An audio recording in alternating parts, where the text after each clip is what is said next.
திருச்சியில் நாளை பிரதமர் மோடி பொதுக்கூட்டம், விஜய் என்டிஏ கூட்டணி குறித்து பிஜேபி விளக்கம். தமிழக அரசியலில் தேர்தல் சூழல் தீவிரமடைந்து வரும் நிலையில் பிரதமர் நரேந்திர மோடி நாளை தமிழகம் வருகிறார். திருச்சியில் நடைபெறவுள்ள இந்த பிரம்மாண்ட பொதுக்கூட்டம் அரசியல் வட்டாரங்களில் பெரும் கவனத்தை ஈர்த்துள்ளது. திருச்சியில் பிரதமர் மோடி பொதுக்கூட்டம். பாஜக நிர்வாகிகள் கூறியதாவது: பிரதமர் நரேந்திர மோடி கொச்சினிலிருந்து நேரடியாக திருச்சிக்கு வரவுள்ளார். நாளை மாலை திருச்சியில் நடைபெறும் இந்த பொதுக்கூட்டம் பெரிய அளவில் நடைபெறும் என தெரிவிக்கப்பட்டுள்ளது.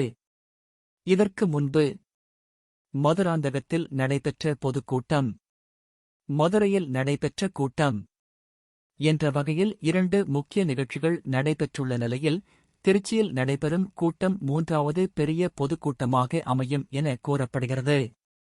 என்டிஏ கூட்டணிக்கு திருப்புமுனை கூட்டமா? பாஜக தரப்பில் கூறப்படுவதன்படி மதுராந்தக கூட்டத்தில் தேசிய ஜனநாயக கூட்டணி என்டிஏ அறிமுகப்படுத்தப்பட்டது. அதேபோல் திருச்சி கூட்டம் அந்த கூட்டணிக்கு ஒரு முக்கிய திருப்புமுனையாக இருக்கும் என நம்பிக்கை தெரிவிக்கப்பட்டுள்ளது. இந்த கூட்டம் என்டிஏ கூட்டணியின் வெற்றியை உறுதி செய்யும் வகையில் இருக்கும் என்றும் பாஜக நிர்வாகிகள் தெரிவித்துள்ளனர். விஜய் என்டிஏ கூட்டணி குறித்து விளக்கம். இதற்கிடையில் நடிகர் விஜய் தலைமையிலான கட்சி என்டிஏ கூட்டணியில் சேரலாம் என்ற ஊகங்கள் சில ஊடகங்களில் வெளியாகி வருகின்றன. இதுகுறித்து பாஜக நிர்வாகிகள் கூறியதாவது: இது பற்றி எந்த அதிகாரப்பூர்வ பேச்சுவார்த்தையும் நடைபெறவில்லை. மாநில தலைவர் நயினார் நாகேந்திரன் இதை ஏற்கனவே பல முறை தெளிவுபடுத்தியுள்ளார் என்றனர். மேலும் அவர்கள் கூறுகையில், ஒரு டீயும் காபியும் கலக்காது போல சில சித்தாந்தங்கள் ஒன்றாக சேர முடியாது என்று குறிப்பிட்டனர். கட்சிக்குள் குழப்பம் இல்லை. பாஜக செய்தித் தொடர்பாளர் என்.எஸ். பிரசாத் குறித்து எழுந்துள்ள கேள்விகளுக்கும் விளக்கம் அளிக்கப்பட்டது. அவர் கட்சியின் மூத்த உறுப்பினராக இருப்பதுடன் ஊடகத்துறையில் அனுபவம் வாய்ந்தவர் என்றும் கூறப்பட்டது. அவருக்கு கட்சியில் வேறு பொறுப்புகள் வழங்கப்படலாம் என்றும், இதை தேவையில்லாமல் சர்ச்சையாக மாற்ற வேண்டாம் என்றும் பாஜக நிர்வாகிகள் தெரிவித்தனர்.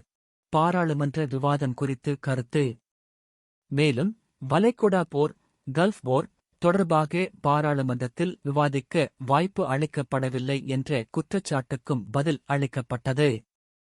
மத்திய அரசு சார்பில் இந்த விவகாரம் குறித்து விவாதிக்க தயாராக இருப்பதாகவும், வெளிவிவகாரத்துறை அமைச்சர் ஜெய்சங்கர் அதற்கான நோட்டீஸ் வழங்கியுள்ளதாகவும் தெரிவிக்கப்பட்டது. மேலும் பாராளுமன்ற வெளியுறவுத்துறை நிலைக்குழுவின் தலைவராக உள்ள சசிதரூர் தேவையானால் அதிகாரிகளை அழைத்து கேள்விகள் கேட்கும் அதிகாரம் பெற்றவர் என்றும் குறிப்பிடப்பட்டது. தேர்தல் அரசியல் சூடு.